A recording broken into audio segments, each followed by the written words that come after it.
Ya, bismillahirrahmanirrahim. Alhamdulillahirabbil alamin. Wassalatu wassalamu ala asyrafil anbiya'i wal mursalin wa ala alihi wa sahbihi ajma'in. Subhanaka la ilma lana illa ma 'allamtana innaka antal alimul hakim. Alhamdulillah kita dapat lagi bertemu dalam forum kita pada hari ini. Okay, saya Nurul Izani binti Muhammad Azuki sebagai moderator kita pada hari ini. Okay, saya akan mengalu-alukan tiga perdana kita yang datang daripada pelbagai negeri untuk meluangkan masa bersama dalam forum ini. Dengan ini, suka saya untuk memaklumkan bahawa forum kami pada hari ini bertajuk Tafsir bil Ma'sur. Okay. Penonton yang dikasihi sekalian, tafsir bil Ma'sur ini adalah salah satu tafsir yang sangat dituntut dan sangatlah dikenali bagi pecinta Al-Quran, khususnya untuk mereka merujuk kepada penafsiran yang lebih tepat. Okey, terlebih dahulu terima kasih kepada ahli pada kita.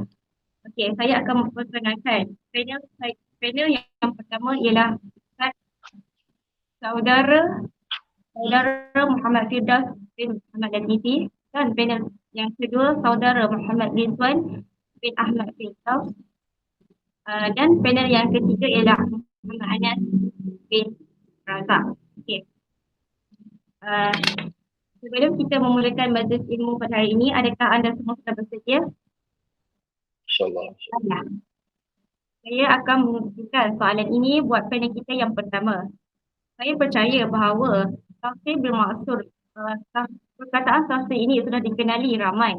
Tetapi tafsir bermaksud ramai yang belum mengetahuinya lagi.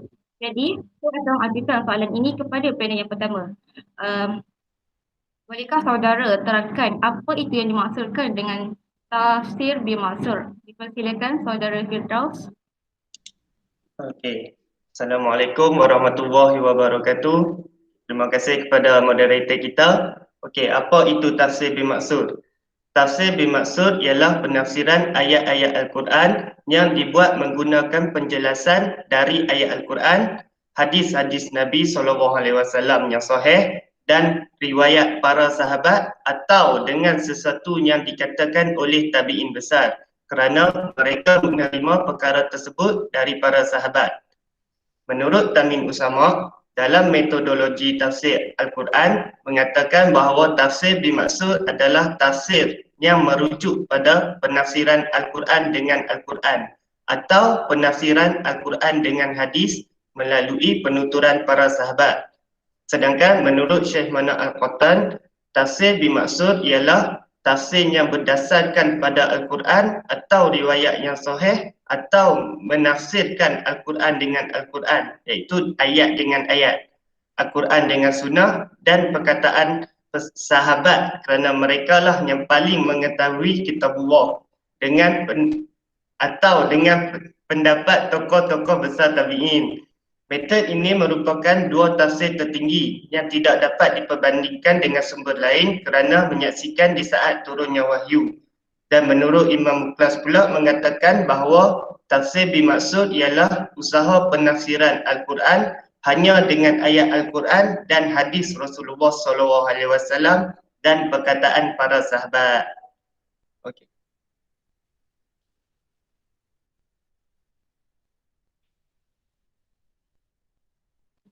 Okey, terima kasih atas panel yang pertama.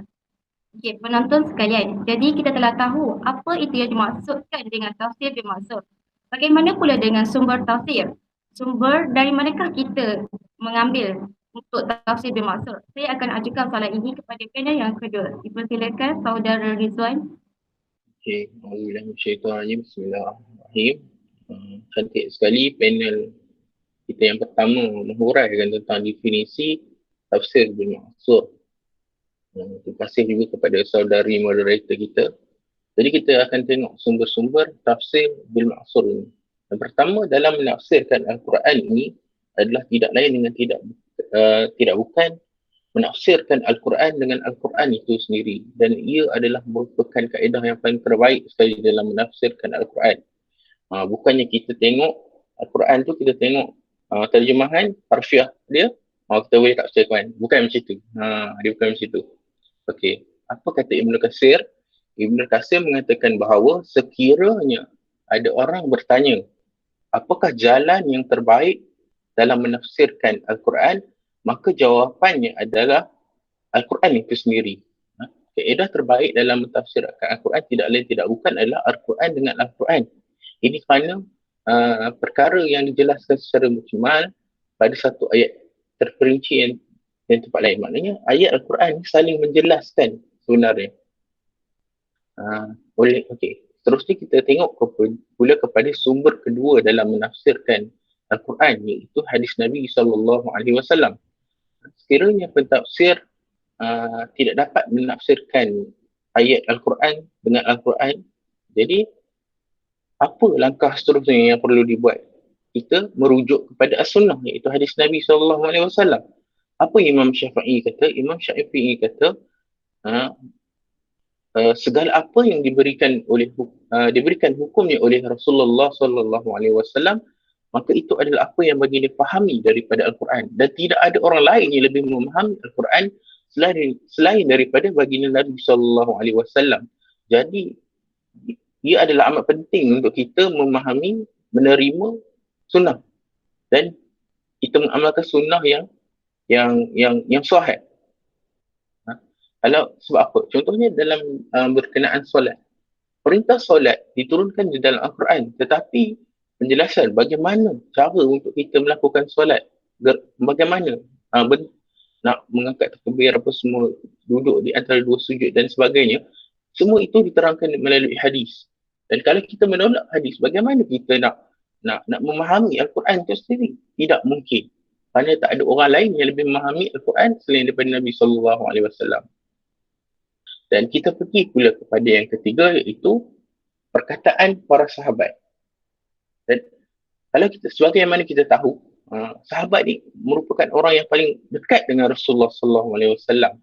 Ibn Taymiyah menyatakan bahawa tafsir sahabat adalah antara tafsir yang patut diterima dan dijadikan pegangan kerana mereka menerima ilmu secara langsung daripada Nabi SAW. Para sahabat menyaksikan wahyu, mengetahui asbabun nuzul dan memiliki kemampuan dalam memahami Al-Quran. Abdullah bin Mas'ud menyebut tentang nikmat Allah kepadanya dalam memahami Al-Quran. Tanyalah kepadaku, maka demi Allah yang tiada Tuhan selainnya, tidak turun satu ayat dari kitab Allah melainkan aku mengetahui tentang apa yang diturunkan, di mana diturunkan. Sekiranya aku mengetahui satu tempat lain yang lebih seseorang yang lebih mengetahui tentang kitab Allah dariku, maka sekiranya aku boleh sampai dengan kenderaan, nescaya aku akan bertemu dengannya. Kalau kita tengok kat sini bagaimana sahabat sangat menjaga Al-Quran, sangat dalam kaedahnya itu sangat sifah dalam menjaga Al-Quran ni terpelihara kesuciannya. Dan seterusnya kita tengok yang terakhir, iaitu menafsirkan Al-Quran dengan pandangan tabi'in. Dalam mentafsirkan Al-Quran dengan tabi'in ini, para ulama berselisih pendapat tertentu. Para ulama menyatakan pandangan tabi'in, sebahagian menyatakan ianya termasuk dalam tafsir bil maksur, manakala sebahagian lagi menyatakan bahawa pandangan tabi'in ini termasuk dalam tafsir bil ra'i, yang berpendapat bahawa tafsir dengan pandangan tabi'in ini termasuk dalam bil maksur, bersandarkan bahawa para tabi'in kebiasaannya mendapat pengetahuan dan tafsiran daripada sahabat. Maknanya masih rapat lagi dengan Rasulullah, masih lagi secara mutawatir dapat orang kata ilmu itu. Manakala yang menolak bahawa tafsir para tabi'in ini sebahagian daripada tafsir bil maksur, mereka mengatakan bahawa Nabi dan sahabat mentafsirkan Al-Quran bersesuaian dengan kaedah bahasa Arab, dan ini memustahilkan para tabi'in untuk mengikut proses penafsiran secara bil maksur. Begitulah seberingkas mengenai sumber-sumber tafsir bil maksur. Selanjutnya kembali kepada moderator kita. Terima kasih buat ahli panel yang kedua. Okay, jadi seterusnya kita akan masuk kepada karya tafsir bil maksur. Saya akan ajukan soalan ini buat panel yang ketiga. Bolehkah saudara Anas terangkan contoh-contoh karya tafsir bin Mansur? Dipersilakan. Bismillahirrahmanirrahim. Pertama sekali diucapkan terima kasih kepada saudari moderator dan juga sahabat-sahabat panelis sekalian. Okey. Berkenaan dengan karya-karya tafsir bin Mansur, jika kita menelusuri sepanjang zaman dan juga kita mengkaji, sebenarnya terdapat banyak karya-karya tafsir bin Mansur yang telah dihasilkan. Tetapi di dalam forum ini suka untuk saya kongsikan beberapa contoh tafsir yang muktabar di kalangan para ulama yang terkenal.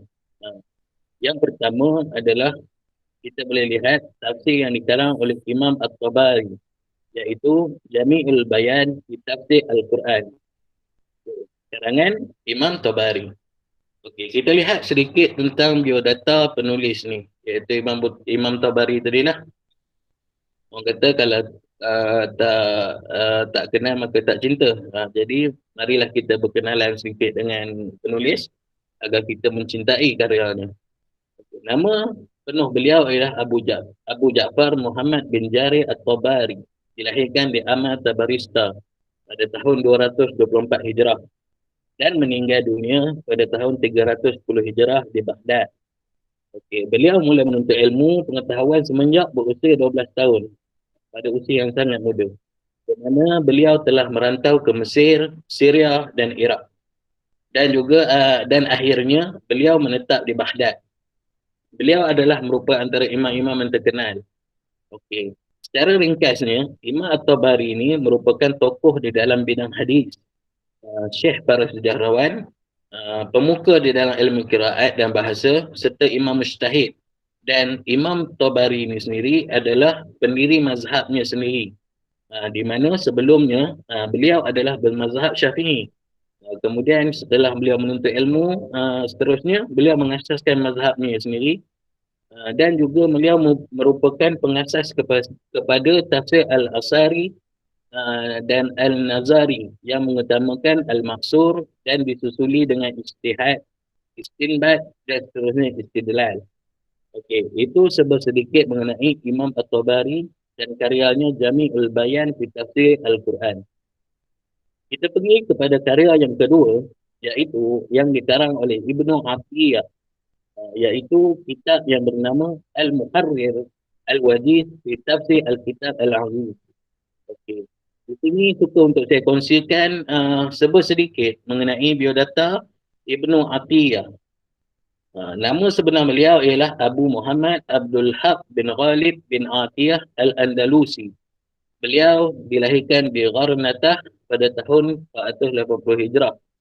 Mendapat pendidikan daripada guru-guru hadis, fiqh dan bahasa Arab yang hebat pada zamannya.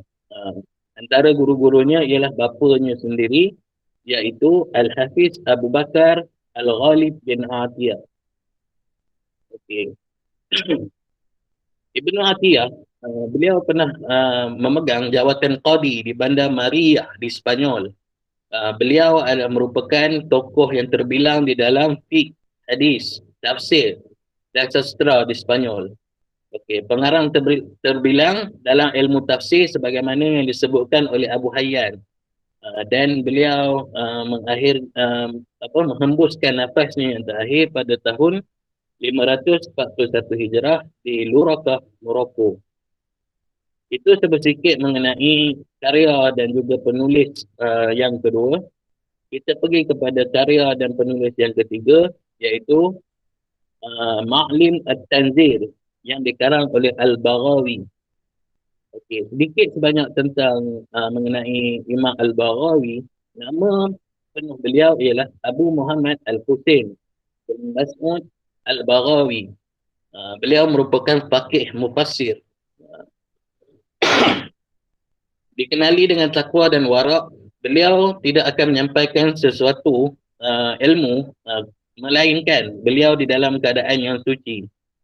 Itu kita boleh lihat contoh waraknya. Okey, dilahirkan sekitar tahun 430 Hijrah di daerah Bagh di Khurasan. seorang yang hafiz Quran, pakar dalam bidang qiraat dan mengetahui apa yang dipetik daripada para sahabat dan tabi'in mengenai tafsir dan fiqh. Okey, seterusnya Imam Al-Baghawi adalah imam dalam hadis, mempunyai pengetahuan luas mengenai matan, sanad, rijal dan juga dalam bidang bahasa serta fiqh. Beliau menghembuskan nafas yang terakhir pada tahun 516 Hijrah di Maru Al-Ghul dan disemadikan di sisi gurunya Al-Qadi Husin di Maqbarah Al-Taliqani. Okey, kita pergi kepada karya yang keempat, iaitu ini tafsir yang umumnya kita ketahui dan juga agak terkenal, dan pengarangnya juga memang terkenal lah, memang kita kenal. Orang kata kalau belajar bidang tafsir, kalau tak kenal dia tak sah lah, iaitu tafsir Al-Quran Al-Azim yang dikarang oleh Ibnu Katsir. Okey, sedikit sebanyak mengenai Ibnu Katsir. Nama lengkap beliau ialah Imad Ad-Din Ismail bin Amr bin Katsir Al-Basri Al-Dimishki. Beliau dilahirkan pada tahun 700 Hijrah di Basrah. Dibesarkan dalam keadaan yatim, dikurniakan hafalan yang istimewa. Menuntut ilmu semenjak kecil lagi. Okey. Seperti yang kita ketahui, Imam Ibnu Katsir merupakan anak murid kepada Ibnu Taimiyah. Beliau mempunyai hubungan yang rapat dengan Syekhul Islam Ibnu Taimiyah dan banyak pujian diberikan kepada tokoh ini, iaitu kepada Ibnu Taimiyah di dalam kitabnya Ibnu Katsir, Bidayah wa An-Nihayah. Malah Ibnu Katsir banyak mengikut pendapat beliau dalam masalah penceraian dan berhadapan dengan berbagai ujian serta disakiti kerana hubungan beliau yang rapat dengan Syekhul Islam Ibnu Taimiyah. Okey, itu sedikit mengenai Ibnu Katsir. Dan yang terakhir, contoh yang terakhir yang suka untuk saya bawakan adalah kitab Ad-Dur Al-Mansur fi Al-Tafsir bi Al-Maqsur oleh Imam As-Suyuti. Sedikit sebanyak mengenai Imam Suyuti. Nama penuh beliau ialah Jalaluddin Abu Al-Fadl Abu Ar-Rahman bin Abu Bakar bin Muhammad As-Suyuti Asy-Syafi'i. Dilahirkan pada tahun 849 Hijrah. Bapanya meninggal ketika beliau berusia 5 tahun lebih. Kemudian beliau dijaga oleh Kamal Ibnu Hammam dan berguru dengan ramai ulama yang menurut muridnya Ad-Dawudi sekitar 50 orang. Berkenaan dengan karya yang dihasilkan oleh beliau, ada yang mengatakan lebih daripada 500 buah. Ini kerana pelibatan beliau dalam bidang ini bermula pada usia beliau yang masih muda dan memberikan perhatian penuh di penghujung usianya, serta meninggalkan tugas pengajaran dan fatwa semata-mata untuk fokus kepada bidang ilmu. Dan beliau menghembuskan nafasnya pada malam Jumaat 19 Rabiul Awal tahun 911 Hijrah di Qahirah. Okey, jadi itu sedikit sebanyak mengenai karya dan juga penulis-penulis karya yang dapat saya kongsikan. Diharap dapat bermanfaat kepada kita. Jadi saya serahkan kembali kepada saudari moderator. Terima kasih. Okey, baiklah. Terima kasih Saudara Anas. Kemudian saya akan ajukan soalan kedua buat panel pertama. Saudara, apakah sebenarnya syarat yang mesti dipatuhi dalam meletakkan tafsir bil ma'thur? Dipersilakan. Okey. Terima kasih sekali lagi kepada moderator kita Nurul Iziani. Apakah sebenarnya syarat yang mesti dipatuhi dalam meletakkan tafsir bil ma'thur? Para ulama telah menyebutkan syarat-syarat yang harus dimiliki oleh setiap mufassir. Di antaranya ialah yang pertama, mempunyai pengetahuan yang cukup mengenai ilmu hadis, riwayat dan dirayat. Kedua, benar-benar mengetahui sunnah yang berkaitan dengan tafsir. Kemudian mengenai kata-kata sahabat, tabi'in dan imam-imam mujahid. Ketiga, berkemampuan mengumpul dan menserasikan riwayat-riwayat yang bercanggah. Keempat, mengetahui hakikat perselisihan tafsir dan sebab-sebabnya.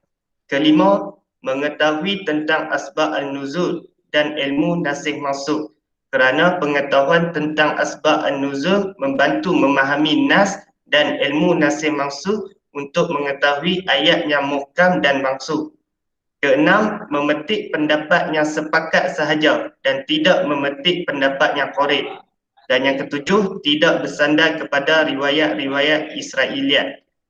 Dan menurut Syekh Mana Al-Qattan pula, dalam bukunya mengatakan syarat utama yang harus dimiliki ialah yang pertama, akidah yang benar. Sebab akidah memiliki pengaruh yang besar terhadap jiwa pemiliknya dan seringkali mendorongnya untuk mengubah nas-nas atau tidak jujur dalam penyampaian berita. Kedua, bersih dari hawa nafsu. Hawa nafsu akan mendorong pemiliknya untuk membela kepentingan mazhabnya sehingga ia menipu manusia dari kata-kata halus dan keterangan menarik seperti yang dilakukan golongan Qadariyah. Ketiga, menafsirkan terlebih dahulu Al-Quran dengan Al-Quran kerana sesuatu yang masih baru pada suatu tempat telah terperinci di tempat lain dan dikemukakan secara ringkas di tempat lain. Keempat, mencari penafsiran dari As-Sunnah kerana As-Sunnah berfungsi sebagai penjelas Al-Quran. Kelima, apabila tidak didapatkan dari penafsiran Al-Sunnah, hendaklah menggunakan pendapat para sahabat. Keenam, apabila tidak juga ditemukan penafsiran dalam Al-Quran, Sunnah dan pandangan para sahabat, maka sebahagian para ulama merujuk pada para pendapat tabi'in. Dan yang terakhir, pengetahuan bahasa Arab yang baik kerana Al-Quran diturunkan dalam bahasa Arab. Sekian daripada saya beri semula kepada moderator kita. Terima kasih. Baiklah saudara. Soalan kedua untuk panel yang kedua. Mungkin saudara Rizwan ada penambahan sumber yang lain berkaitan dengan tafsir bil ma'sur ataupun saudara boleh terangkan secara terperinci berkaitan dengan sumber tafsir bil ma'sur. Silakan saudara Rizwan. Okey, bismillahirrahmanirrahim. Terima kasih kepada moderator.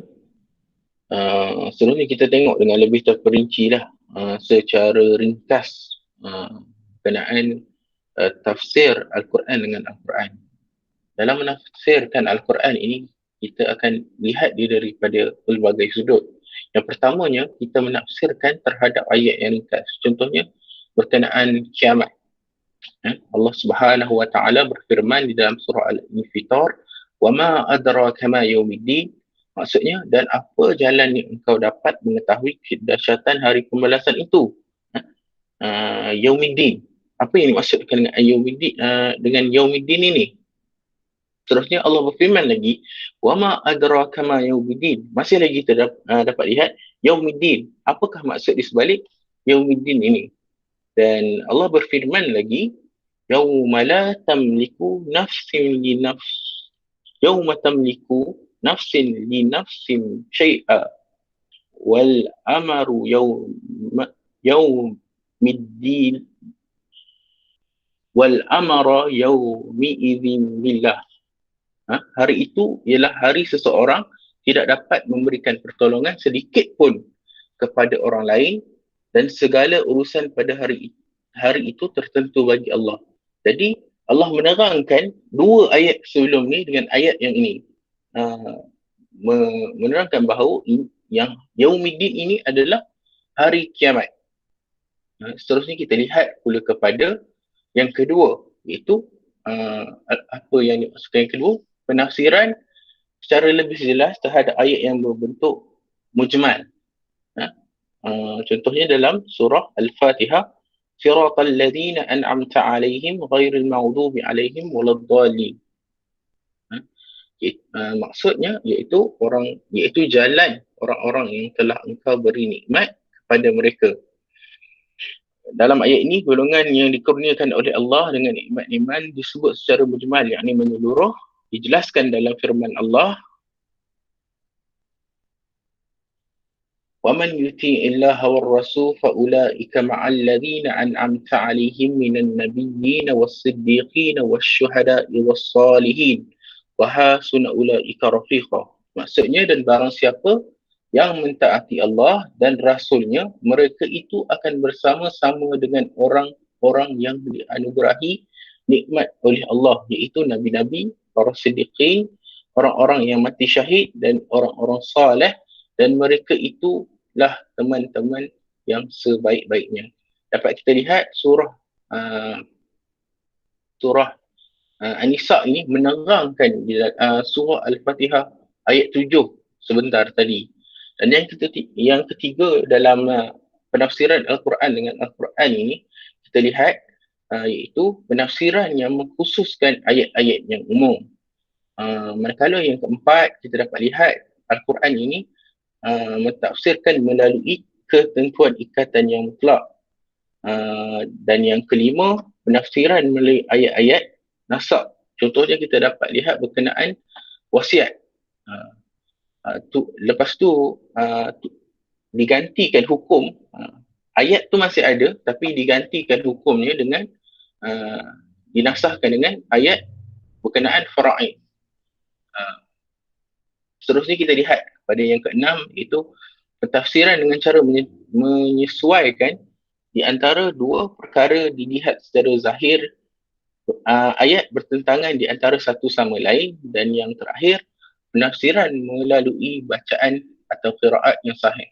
Bacaan dan qiraat yang sahih ni pentinglah dalam nak menafsirkan Al-Quran ni sebenarnya.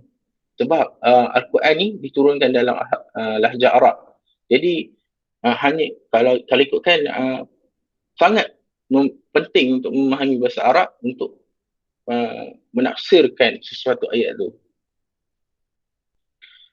Okey, seterusnya kita lihat pula kepada tafsiran Al-Quran dengan Al-Hadis. Ini sunnah Rasulullah sallallahu alaihi wasallam. Yang pertama, hadis menafsirkan ayat-ayat Al-Quran yang mujmal. Ini menyeluruh, beberapa perintah dan kewajipan di dalam Al-Quran datang dalam bentuk mujmal tanpa diterangkan cara-cara, syarat-syarat dan rukunnya. Maka sunnah berfungsi menerangkan Al-Quran yang mujmal. Contohnya kita lihat dalam paling mudah sekali, solat. Perintah solat diturunkan di dalam Al-Quran, tetapi tata cara pelaksanaan rukun syaratnya diterangkan di dalam As-Sunnah. Seterusnya kita lihat pula kepada yang kedua, iaitu hadis mengkhususkan sesuatu ayat yang umum. Contohnya mengenai pembahagian harta pusaka. Allah berfirman, yusikumullahu fi auladikum. Allah kata, Allah perintahkan kamu mengenai pembahagian harta pusaka untuk anak-anak kamu. Ayat ini bersifat umum. Tetapi di dalam hadis Nabi SAW menjelaskan lagi, iaitu daripada Abdullah bin Amr radhiyallahu anhu, daripada Rasulullah SAW berkata, maksudnya seseorang yang membunuh tidak boleh mewarisi. Maknanya, mana kata apa? Jika seorang anak itu membunuh ibu atau bapa atau kedua-dua mereka, maka terlucut hak dia daripada menerima fara'id. Terlucut hak dia daripada menerima fara'id. Dekat sini kita dapat lihat bagaimana hadis itu lebih menjelaskan apa yang diterangkan ataupun mengkhususkan apa yang ada di dalam Al-Quran tersebut. Kita pergi pula kepada yang ketiga, iaitu hadis menentukan ikatan terhadap sesuatu ayat yang mutlak. Dan yang keempat, kita boleh lihat hadis menjelaskan kemusykilan yang terdapat dalam Al-Quran. Contohnya berkenaan, kita tengok surah yang berkenaan puasa. Puasa. Itu berkenaan waktu fajar. Berkenaan waktu fajar. Iaitu wakulu washrabu hatta yatabayyan lakumul khaytul abyadu minal khaytil aswadi minal fajr. Dan makanlah serta minumlah sehingga nyata kepada kamu benang putih. Ini cahaya siang dari benang hitam kegelapan malam. Ini dalam terjemahan lah. Kalau kita lihat kisah dia, Maksud benang putih daripada benang hitam ini, Imam Ahmad meriwayatkan daripada Aisyah Abi dari Adi Ibn Hatim, katanya ketika ayat ini turun, aku sengaja mengambil dua ikat tali, satu berwarna putih, satu lagi berwarna hitam. Lalu aku letakkan keduanya di bawah bantalku. Setelah aku melihat keduanya, dan ketika sudah nampak olehku secara jelas tali yang putih dari yang hitam, maka langsung aku menahan diri, yakni berpuasalah. Dan keesokan harinya aku pergi menemui Rasulullah sallallahu alaihi wasallam dan aku beritahukan kepada beliau apa yang aku telah lakukan ini. Maka Rasulullah sallallahu alaihi wasallam bersabda, maksudnya, kalau demikian tentulah bantalmu itu sangat lebar. Sebenarnya dimaksudkan adalah terangnya siang dari gelapnya malam. Itu maksud sebenarnya. Dan yang kelima, hadis menguatkan kedudukan sesuatu hukum yang terdapat di dalam Al-Quran. Dan yang keenam, hadis menerangkan dengan lebih luas apa yang dikemukakan dalam Al-Quran. Contohnya berkenaan pengharaman contohnya dalam surah, kita boleh tengok, Bismillahirrahmanirrahim. Innama harrama alaikumul maitata wal dama wa lahmal khinzir wa ma uhilla bihi khairillah.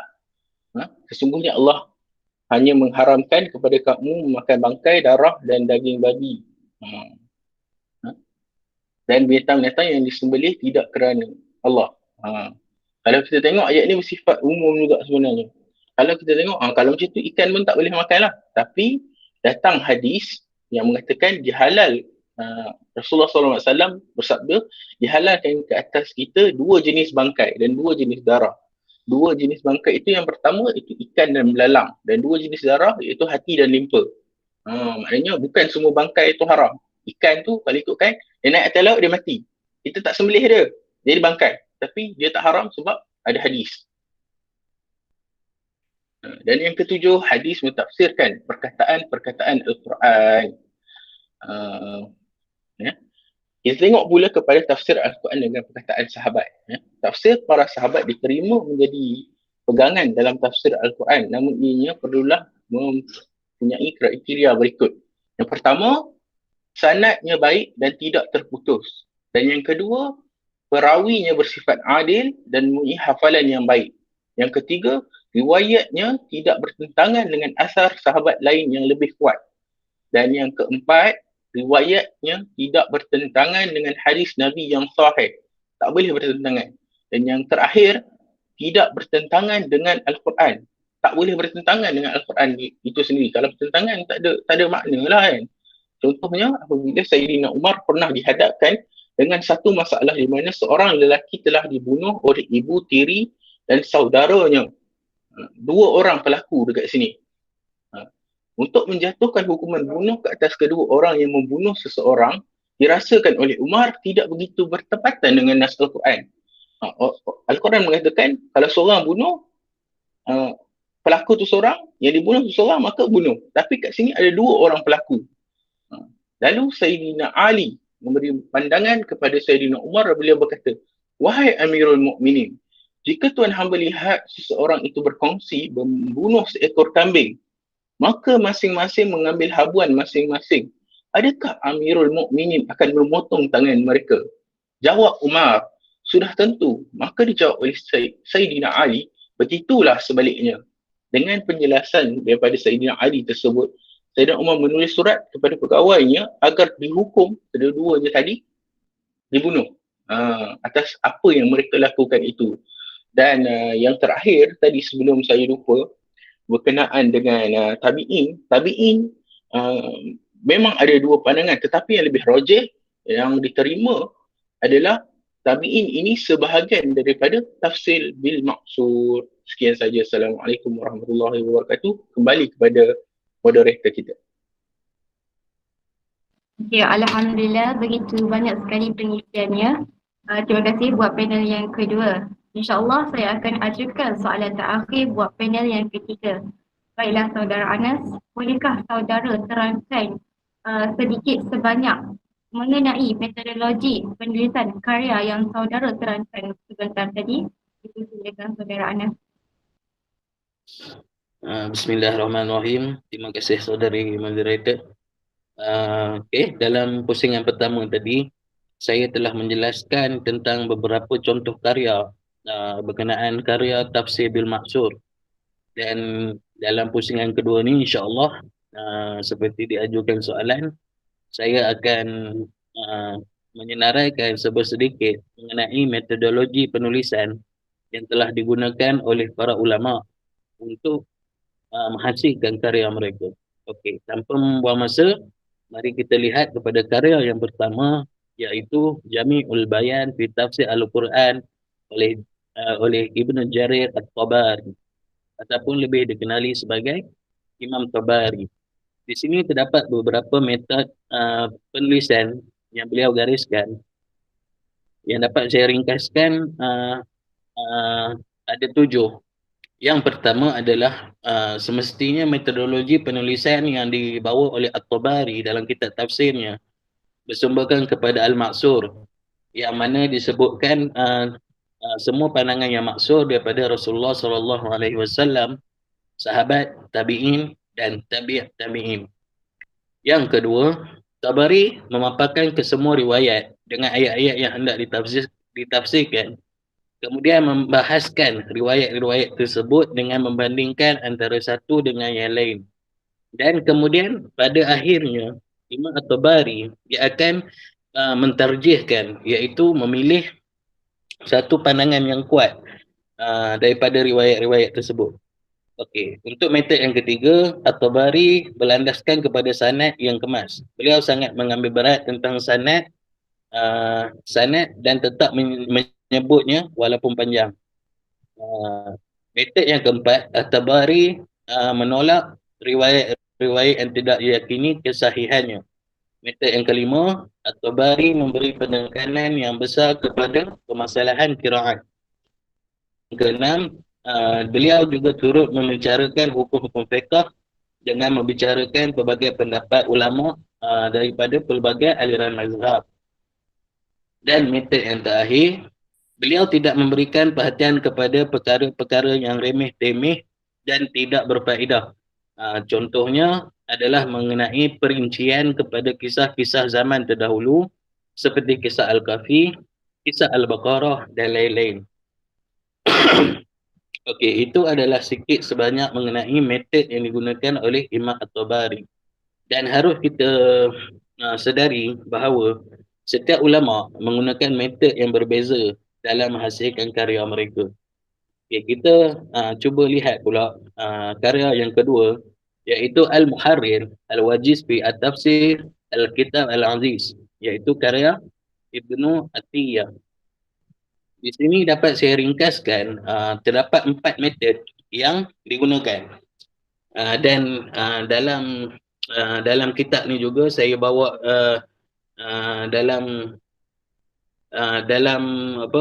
dalam kita cuba untuk memahami metod penulisan beliau, saya bawakan juga pendapat-pendapat ulama yang memberi komentar tentang kitab Ibnu Atiyah. Okey, yang pertama, kita boleh melihat kepada pendapat Ibnu Al-Juzi Al-Gharnati. Beliau berkata, karya tafsir Ibnu Atiyah adalah sebaik-baik susunan, di mana ia menyimak karya-karyanya sebelumnya dan diringkaskan. Dalam pada itu, ia merupakan ibarat yang baik dan menjaga tuntutan sunnah. Okey, hal ini sama juga telah dinyatakan oleh Ibn Khaldun dalam kitabnya Al-Muqaddimah. Tokoh kedua yang juga mengkritik Ibnu Atiyah adalah Ibnu Taimiyah sendiri, yang berkata tafsir Ibnu Atiyah dan seumpamanya adalah mengikut as-sunnah wal jamaah dan selamat daripada bid'ah berbanding tafsir Az-Zamakhsyari. Andainya disebut pandangan as-salaf yang sedia ada dalam tafsir bil maksur, nescaya ia lebih baik dan cantik kerana ia lebih banyak memetik daripada tafsir Ibnu Jarir At-Tabari. Jadi dapat kita fahami bahawa Ibnu Atiyah pun dalam menyusun tafsirnya, beliau bersandarkan kepada tafsir At-Tabari. Okey, yang ketiga, Ibnu Atiyah juga berdalilkan dengan syair-syair untuk menjelaskan makna perkataan, mengambil berat serta memberi perhatian kepada masalah nahwu. Dalam masalah bahasa, Ibn Atiyah juga memberi penekanan. Dan metod yang keempat adalah mengambil qiraat dan hadis-hadis sahih yang tidak mengandungi unsur-unsur Israiliyah. Jadi selesai bahagian cara penulisan, metod penulisan Ibn Atiyah, kita lihat pula metod penulisan oleh Al-Baghawi di dalam kitabnya Al-Ma'lim At-Tanzil. Dapat saya ringkaskan, Imam Al-Baghawi membawa 5 metod penulisan di dalam kitabnya. Yang pertama, metod penafsirannya adalah mentafsirkan Al-Quran dengan Al-Quran dengan Al-Hadis, pendapat sahabat, tabi'in dan imam-imam mujtahid. Itu metod yang pertama. Okey. Al-Baghawi juga tidak menggunakan metod tafsir bimaksur secara sepenuhnya. Sebaliknya turut menggunakan metod tafsir birra'yi yang betul.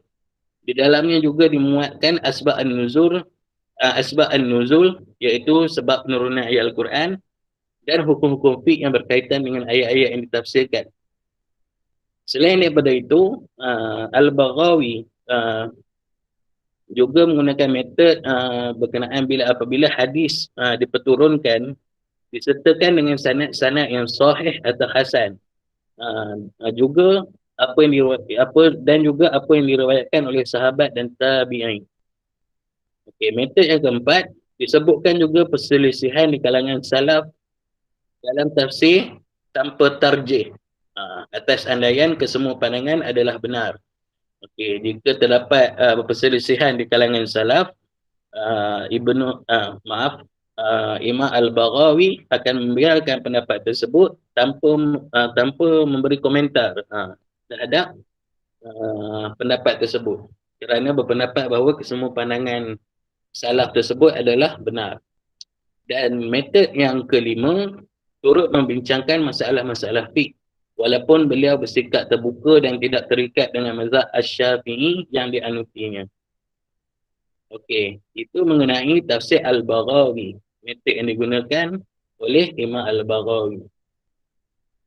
Kita pergi kepada tafsir Quran yang seterusnya, iaitu tafsir Al-Quran Al-Azim karya Ibn Katsir. Di sini dapat saya simpulkan beberapa metod yang digunakan, iaitu yang pertama mentafsirkan Al-Quran dengan Al-Quran. Yang kedua mentafsirkan Al-Quran dengan Al-Hadis kiranya tidak didapati keterangan daripada ayat-ayat Al-Quran. Yang ketiga mentafsirkan Al-Quran dengan pendapat sahabat sekiranya tidak terdapat keterangan daripada Al-Quran dan Hadis, memandangkan sahabat adalah golongan yang lebih mengetahui persoalan-persoalan tersebut. Yang keempat, merujuk kepada pendapat tabi'in bila tidak menemuinya di dalam Al-Quran, Al-Hadis ataupun pendapat para sahabat. Yang kelima, beliau turut mentarjih mana-mana pendapat dan menjelaskan kelemahan sesetengah pandangan, mengembalikan kaedah jarah wa ta'dil dan yang berkaitan dengan ilmu hadis dan rijal al-hadis. Okey, yang keenam, Ibnu Katsir banyak memetik dari tafsir Ibnu Jarir At-Tabari, Ibnu Abi Hatim, tafsir Ibnu Atiyah dan lain-lain tafsir yang mendahulunya. Jadi dalam menyusun karyanya, Ibnu Katsir merujuk juga karya-karya yang terdahulu sebelum terhasilnya karya beliau. Beliau membuat rujukan kepada karya-karya sebelumnya. Okey, dan yang ketujuh, Ibnu Katsir memasukkan dalam tafsirnya perbincangan fiqh dengan menyebut pandangan ulama dan dalil-dalil mereka semasa mentafsirkan ayat-ayat ahkam. Okey, jadi begitulah sebut sedikit mengenai metod penulisan tafsir Ibnu Katsir. Dan yang terakhir suka untuk saya kongsikan mengenai kaedah penulisan yang ditulis oleh Imam As-Suyuti di dalam kitabnya Ad-Dur Al-Mansur fi At-Tafsir bi Al-Maqsur. Di sini saya dapat simpulkan terdapat 4 metod penulisan untuk saya kongsikan. Yang pertama adalah beliau sendiri telah menjelaskan mengenai tafsirnya itu dan mengapa ia dihasilkan. Okey, disebut di dalam Muqaddimah As-Sur Al-Mansur dan juga disebut di dalam kitab Al-Idqan di bahagian akhir bagaimana katanya, saya telah menghimpunkan satu kitab tafsir bersanad kepada Nabi SAW, dimuatkan di dalamnya 10,000 hadis di antara marfu' dan mauquf, dan telah sempurna dalam 4 jilid. Lalu saya namakan Tarjuman Al-Quran. Okey. Yang kedua, kerana terdapat kekurangan semasa menghasilkan karya tersebut, beliau telah meringkaskannya.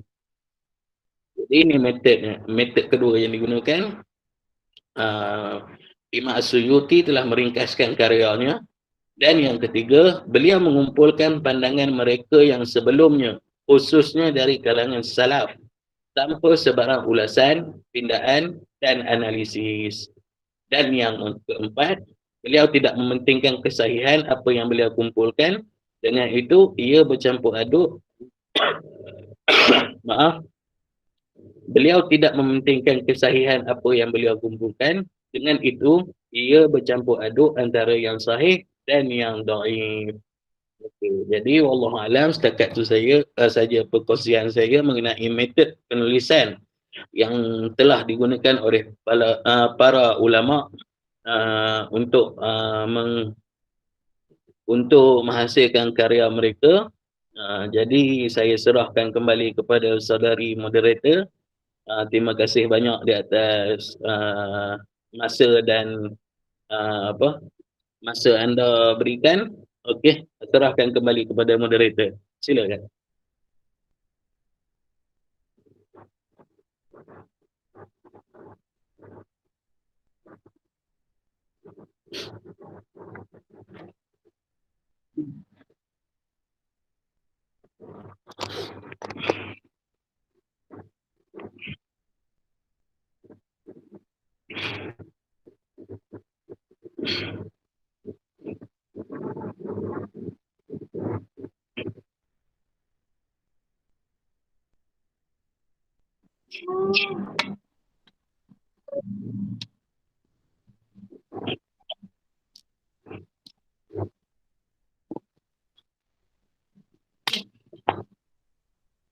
Alhamdulillah. Terima kasih kepada semua ahli panel kita yang dengan pengisian yang hebat. Sedar tak sedar kita telah pun berada di penghujung forum kita. Baiklah, secara kesimpulan, jadi pada hari ini kita telah pun tahu apa itu yang dimaksudkan dengan tafsir bil ma'sur. Dan sehingga kini juga tafsir bil ma'sur masih lagi digunakan pakai di setiap universiti swasta maupun antarabangsa. Jadi telah menjadi tanggungjawab kita sebagai tuan ini dengan okey, semoga dengan pengisian forum kita pada hari ini dapat lagi membuka mata dan minda dan dapat diaplikasikan bagi semua penonton. Jadi sebelum membuat penafsiran, pastikan kita melalui sumber-sumber yang sahih dan dirujuk kepada kitab-kitab yang muktabar sebagaimana yang telah diterangkan oleh semua ahli panel kita tadi.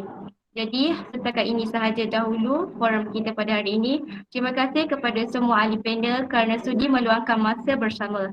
Baiklah, saya selaku moderator pada hari ini memohon maaf atas kesilapan yang berlaku. Mana yang baik itu datang daripada Allah dan mana yang kurang itu datang daripada kami semua. Wabillahi taufiq wa hidayah. Wassalamualaikum warahmatullahi wabarakatuh.